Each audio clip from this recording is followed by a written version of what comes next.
করে বিয়ে করা মানুষগুলো না আসলে মেয়েরা বেশিরভাগ অনেক অসহায় হয়, এটা কিন্তু বাস্তব। হ্যাঁ, আমি এটা মিলাই দিচ্ছি কেন কিভাবে। আসসালামু আলাইকুম, সবাই কেমন আছেন? আশা করছি সবাই অনেক ভালো আছেন, আমিও ভালো আছি। তো আজকে ফ্রাইডে, একদম মেয়েদের কোনো ছুটি নাই, ঠিক আছে। তো মেয়েদের ছুটি নাই, কাজকর্ম শুরু করে দিয়েছি। সকালবেলা উঠে রান্নাবাড়ি যেহেতু করতে হবে, খাইতে হবে, তো রান্নাবাড়ি তো করতে হবে, তাই না। অলরেডি সকালে রান্নাবাড়ি খিচুড়ি খেয়ে কাজে লেগে পড়ছি। আর আমি যে প্রথমত একটা কথা বললাম, এটা কিন্তু আসলে আমি মিলাই দিতেছি। আপনারা অনেকে কমেন্ট করবে কেন আপু এই কথা কেন বললেন, তাই না। আসলে যারা ভালোবেসে বিয়ে করে তাদের কিন্তু সব দিক দিয়ে প্রবলেম। তারা কিন্তু ভালো থাকার জন্য, ভালো মনের মানুষ ও মনে করে সারা জীবন তার কাছে আসলে, তার কাছে থাকলে সারা জীবন আমি সুখে থাকবো, ভালো থাকবো।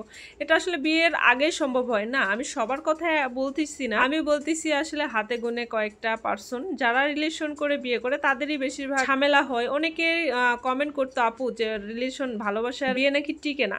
আসলে কেন টিকে না, কিসের জন্য টিকে না, এটার কারণেই টিকে না। যাদের মধ্যে রিলেশন করে যারা বিয়ে করে তাদের মেয়েরা কিন্তু অনেক অসহায়। যদি কোনো ঝামেলা হয়, কোনো ঝামেলায় পড়েছেন, মনে করেন শ্বশুরবাড়ি থেকে অনেক প্যারা, শ্বশুরবাড়ি থেকে আজকাল তো অনেক বাস্তবধর্মী কাহিনী ঘটে। এটা সবার ক্ষেত্রে না, কিছু কিছু পার্সন, কিছু না বেশিরভাগ পার্সনের ক্ষেত্রে যখন ঘটে তখন দেখবেন যে মেয়েরা যখন বিয়ে হয় তো শ্বশুর বাড়িতে আসবে, তাই না। ছেলেরা তো আর বিয়ে হয়ে মেয়ের বাড়িতে থাকে না, কখনোই না। এটা তো তাদেরকে ফেস করতে হয় না, ফেস করতে হয় প্রত্যেকটা মেয়েকে, যে তার বিয়ে হয়ে আসার পর কারণ সে পছন্দ করে বিয়ে করে আসছে, সেটা তো প্রথমত কথা শুনতেই হবে, আর শোনারই তো কথা, তাই না, যারা পছন্দ করে বিয়ে করে আসছে।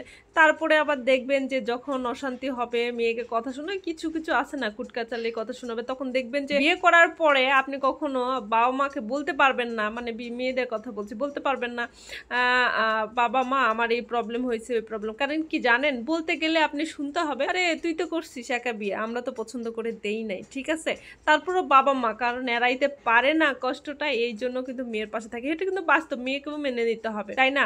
যেহেতু একাকি বিয়ে করছে পছন্দ করে, যে সে এখানে ভালো থাকবে এবং তার মনের মানুষ তাকে ভালো রাখবে, সেই বিশ্বাসেই কিন্তু সে আসে জীবনে, তাই না। আসলে এই বিশ্বাসটা যখন, আর সংসার লাইফে একটু ঝামেলা হয়, সেই ঝামেলা এটা যখন বিরাট আকার ধারণ করে, যেটা আসলে সম্ভব হয় না সংসারটা টিকে রাখা, তখন দেখবেন যে ভালোবাসার বিয়েগুলো এভাবে টিকে না, ঠিক আছে। কারণ এখনকার যুগ মানে অন্যরকম, যারা বলবেন তা উল্টা কিন্তু বলে দিবে, ঠিক আছে। আগেকার মেয়েরা ছেলেরা সহ্য করতো অনেক কিছু, কিন্তু এখন কিন্তু সবকিছু দেখে দেখে মানুষ অনেক কিছু শিখে যায়, ঠিক আছে। তো অলরেডি আমি এই কারণটাই এই জন্য গল্প করলাম যে ভালোবাসার বিয়ে কিন্তু অরিজিনালি টিকেও না, এবং বেশিরভাগ টিকে না। আর যাদের টিকে তারা কিন্তু দাঁতের উপর দাঁত দিয়ে কষ্টটা সহ্য করে, ঠিক আছে, এই জন্যই টিকে। তো আমার কথা আমি জানি না কার কতটা গায়ে লেগেছে বা লাগবে জানি না, কিন্তু এটা কিন্তু বাস্তবধর্মী কথা, তাই না। রিলেশন করে বিয়ে করবেন ভাই, আগে দেখে শুনে তারপরে বিয়ে করতে হবে এবং জানতে হবে, একে অপরকে বুঝতে হবে। যখন দেখবেন যে বিয়ের পর একে অপরকে বুঝতেছে না, সেই সংসারটা কখনোই সুখের হয় না। তো আজকের ভিডিওটা এ পর্যন্ত।